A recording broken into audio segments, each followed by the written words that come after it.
स्वागत है आपका और एक नए वीडियो में और एक नए टॉपिक के साथ। मैं हूँ डॉक्टर देव, मैं हूँ राजेश। स्वागत करते हैं हमारे यूट्यूब चैनल में। फ्रेंड्स, आज का जो वीडियो हम लेकर आए हैं जिसका टाइटल है union budget 2024, Nirmala Sitharaman budget 2024 roast video, captain gain RJ Raunak की चैनल की ओर से वीडियो।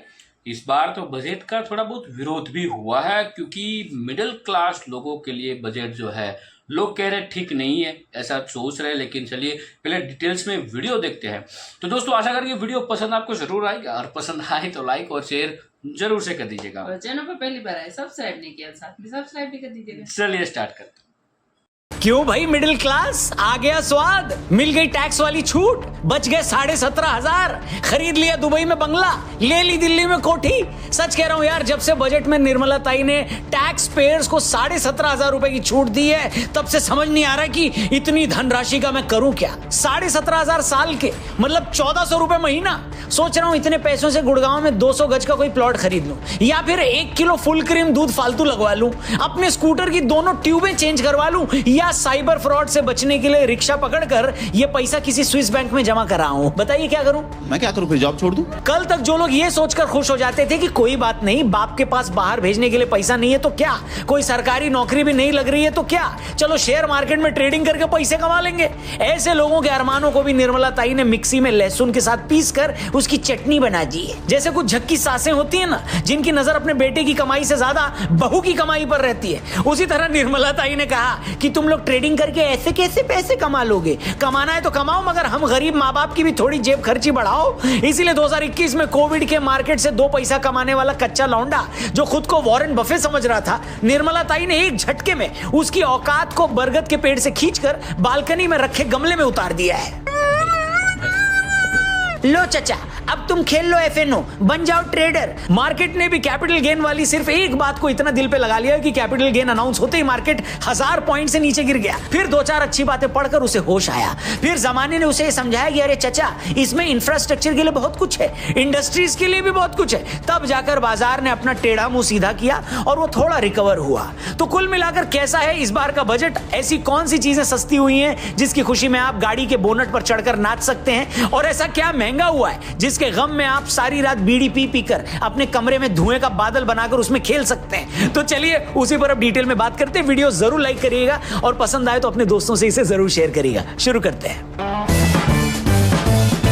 नमस्कार दोस्तों, आप देख रहे हैं फनतंत्र और मैं हूं रौनक। दोस्तों, निर्मला ताई ने 2024-25 का बजट फाइनली पेश कर दिया है। इससे पहले कि मैं आज पेश हुई ताई के बजट पर आऊं, आपसे थोड़ी AI की बात कर लेता हूं। जी हां, जैसे जैसे AI टेक्नोलॉजी और डेवलप होगी वैसे ही हर फील्ड में ले ऑफ्स होंगे। दोस्तों, गूगल ने कुछ महीनों पहले 12,000 एम्प्लॉइज को टाटा गुड बाय बोल दिया, और यही सिचुएशन आपकी कंपनी में भी हो सकती है। AI 100 एम्प्लॉइज का काम अकेले कर सकता है, तो जो लोग प्रोडक्टिव नहीं होंगे वो पीछे छूटने वाले हैं। और आने वाले समय में भारत 2 हिस्सों में बंटने वाला है। एक हिस्सा वो जहां पर लोग AI से डरते हैं, AI से दूर भागते हैं, और दूसरा हिस्सा वो जो AI को अपनाते हैं। अगर आप भी उस दूसरे ग्रुप का हिस्सा बनना चाहते हैं तो आपके लिए खास मौका है, वो भी एकदम फ्री। पिछले साल मैंने ChatGPT का ये पेड वर्कशॉप किया and I was dam impressed. यहां हमने सीखा AI की मदद से जॉब हंटिंग कैसे होती है, रिज्यूमे AI की मदद से कैसे बनता है, AI की मदद से कॉम्प्लेक्स डेटा को सिंपल कैसे बनाया जाता है। मैं इस वर्कशॉप को 5/5 रेटिंग दूंगा। आप हमारे खास व्यूअर्स हैं, इसलिए आप में से पहले 1000 व्यूअर्स के लिए ये वर्कशॉप होगा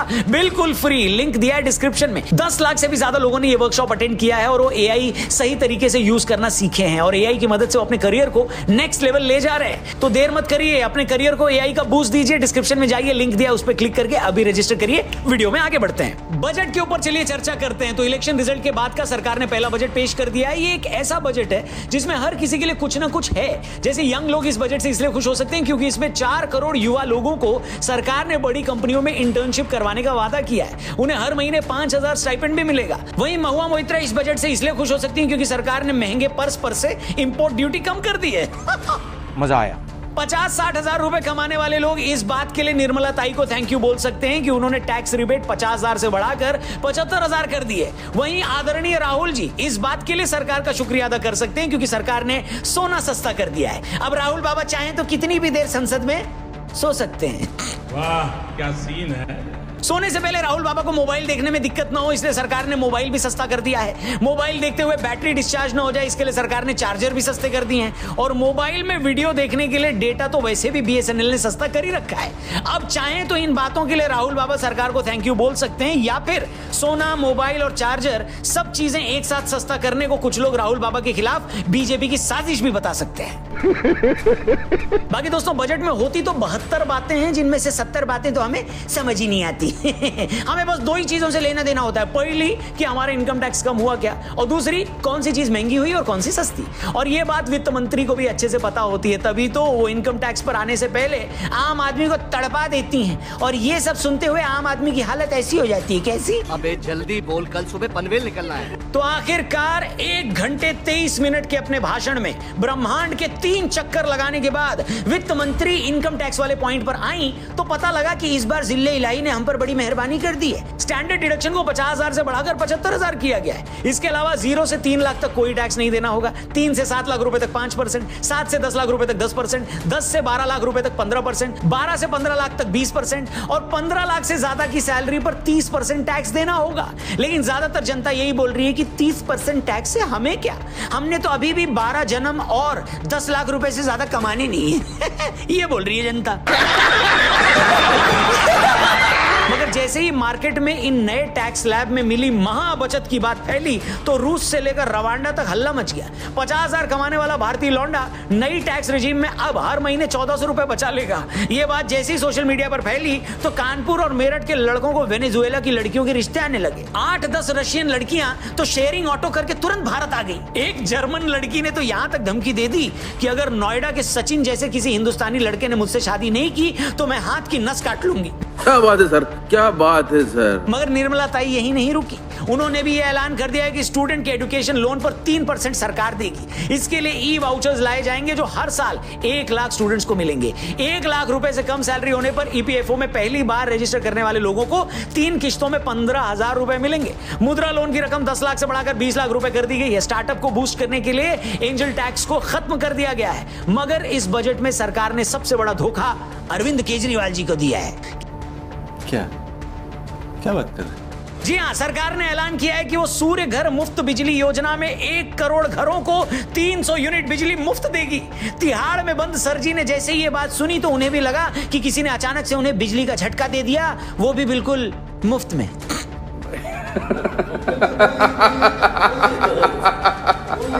इसके अलावा इस बजट में बिहार और आंध्र प्रदेश पर इतना खुलकर पैसा लुटाया गया है जैसे हम भारतीय अपने NRI रिश्तेदारों पर लुटाते हैं उनके भारत आने पर। उन्हें अपने एरिया की मशहूर फालूदा आइसक्रीम के साथ साथ घेवर की मिठाई मिक्स करके हम खिला देते हैं। कुछ विपक्षी सांसद तो आंध्र और बिहार को मिले बजट पर इतने हर्ट हुए हैं कि उन्होंने बजट के बाद यह तक बोल दिया कि ऐसा लगा है कि यह केंद्र का नहीं, बिहार और आंध्र का बजट था। इस बजट में सरकार ने आंध्र को 15,000 करोड़ और बिहार को 26,000 करोड़ रुपए की मदद का ऐलान किया है। अपने भाषण में वित्त मंत्री ने बिहार में हाईवे से लेकर एयरपोर्ट, पावर प्लांट, मतलब इतनी घोषणाएं कर दी कि एक बार को तो जो बाइडेन भी ये सोचने लगे थे कि रिटायरमेंट के बाद अमेरिका के बाद बिहार के पूर्णिया में सेटल हो जाएंगे। अच्छा, जस्टिन बीबर, जिनकी अंबानी के लौंडे के शादी में पहनी बनियान भी अभी नहीं सूखी थी, जैसे ही उन्होंने ये खबर सुनी वो इससे इंप्रेस हो गए और प्राइवेट जेट लेकर चंपारण पहुंच गए। मेलोनी जी ने भी भागलपुर के आउटस्कर्ट्स में 2000 गज का एक प्लॉट खरीद लिया है। इससे उस पूरे एरिया के रेट बढ़ गए हैं। और इससे पहले कि बिहार को लेकर निर्मला जी की घोषणाओं से इंप्रेस होकर संयुक्त राष्ट्र संघ अपना मुख्यालय पटना में बनाने का ऐलान करता, निर्मला ताई ने दुनिया पर रहम खाते हुए अपना भाषण क्या कर दिया राहुल जी? खत्म।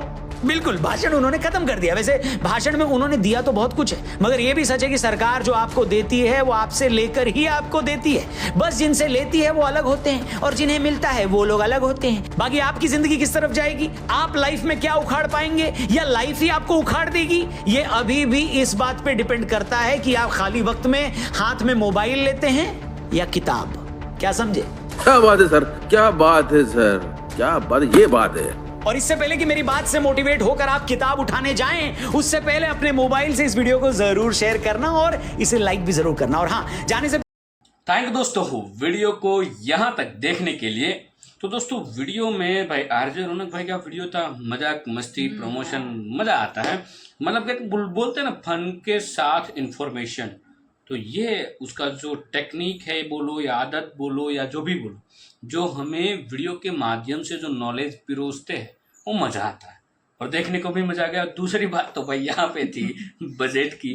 देखो इस बजट से कई सारे लोगों को तो अच्छा लगा भी है, कई सारे लोगों को अच्छा नहीं भी लगा है, लेकिन लोगों का कहना ये है कि यहाँ पे मिडिल क्लास वालों की दिक्कत है। नो डाउट 3 लाख प्लस से करीबन 5% जो है इनकम टैक्स भरना पड़ता है और भरना भी चाहिए दोस्तों, क्योंकि देखो सरकार के पास से जो चीज़ हम लेते हैं, जो फ्री की बात हम करते हैं, वो कहाँ से उसको आती है? वो पैसा हमारे जनता का ही होता है। हम जो भी चीज़ें यूज करते हैं, जैसे कि आजकल आपने देखा होगा ऑलमोस्ट स्टेट में अच्छे अच्छे हाईवे बन चुके हैं, रोड बन चुके हैं, फैसिलिटीज़ मिल गई है। जैसे कि BSNL हमारे लिए अभी इंटरनेट सब लोग प्रमोट भी अच्छा कर रहे हैं, तो उसके लिए बहुत ही अच्छी बात है। सरकार की कंपनी है BSNL और डेटा भी फ्री तो नहीं लेकिन सस्ते करती है। करीबन 5 या 6 हज़ार में सब कुछ अनलिमिटेड, तो ये अच्छी बात है। तो कुछ ना कुछ सुविधा हम जो लेते हैं सरकार के पास से, तो वो सरकार के पास पैसा हमारी जैसी जनता के पास से ही आता है। ये बात अच्छी है, लेकिन मेरे हिसाब से 3 लाख जो अमाउंट वो थोड़ा और बढ़ाना चाहिए था। लाइक 4 लाख या 5 लाख से करना चाहिए था। मैं ये सोचता था कि इस बार बजट में, क्योंकि पता था, क्योंकि अब तक तो सरकार ने 7 लाख तक टैक्स फ्री कर दिया था, तो मेरे को लगा कि इस बार सरकार या तो 7 लाख ऐसे के जैसा था वैसे ही रहने देगी, या तो यदि चेंजेस करती है तो 4 लाख तक जाएगी। 4 लाख से टैक्सेबल इनकम काउंट होगी, लेकिन कोई नहीं है। देश का अच्छा हो रहा है तो अच्छी बात है भाई, भरना चाहिए टैक्स। है टैक्स चोरी करना अच्छी भी बात नहीं है, क्योंकि जितनी आप चोरी करोगे उससे डबल आपका पैसा जाने वाला है। तो उसके अलावा यही ठीक है। और टैक्स हम रेगुलर करेंगे तो हमें ही मतलब वो सब सब सुविधा बेनिफिट ही है, बेनिफिट ही है। देखो सुविधा हम सरकार के पास से हर एक चीज़ की मांगते हैं, तो वो सुविधा आप मांगते हो तो सरकार की फर्ज है कि भाई उसके वोटरों ने जो मांगा है वो देना चाहिए। तो वो देते तो है, लेकिन भाई वो कहाँ से लाएंगे? कि उसका घर का फैक्ट्री तो कोई है नहीं कि 140 करोड़ आबादी वाले देश का मतलब घर चला सके। वो हम सबके पास से पैसा इकट्ठा करके ही होने वाला है। स्कूलें अच्छी बनेगी, हेल्थ सेक्टर में कुछ अच्छा होगा, सब जगह पे अच्छा होगा, तो ये अच्छी बात है मेरे हिसाब से। लेकिन हाँ, पहले कुछ था 2 लाख, पहले तो जब कांग्रेस का टाइम था उस समय 2 लाख 2.5 लाख पे टैक्स था, लेकिन उस समय इतनी महंगाई थोड़ी कम थी, क्योंकि वो टाइम, वो दौर अलग था। अब के टाइम पे महंगाई बढ़ेगी, क्योंकि जैसे आबादी बढ़ेगी तो भाई ज़रूरियात पूरी करने के लिए भाई हमारे पास अब फार्मर भी कम होने लगे, किसी को खेती करनी नहीं है, सबको भाई वाइट कॉलर वाली जॉब करनी है। तो खाने के लिए जो दाना हम खाते हैं वो पैदा करने वाले हमारे फार्मर है भाई, वो भी कम पड़ रहे हैं। तो महंगाई उस हिसाब से भी है। वर्ल्ड वाइज देखो, महंगाई कभी भी किसी एक के हाथ में नहीं होती, पूरी दुनिया के हाथ में होती है। बाकी दोस्तों ये वीडियो आपको कैसी लगी है कमेंट में लिखकर आप हमें जरूर बता दीजिए। फिलहाल आपसे दोस्तों विदाई ले रहे, मिलेंगे और एक नई वीडियो में आपके साथ। टिल देन, जय हिंद, जय भारत।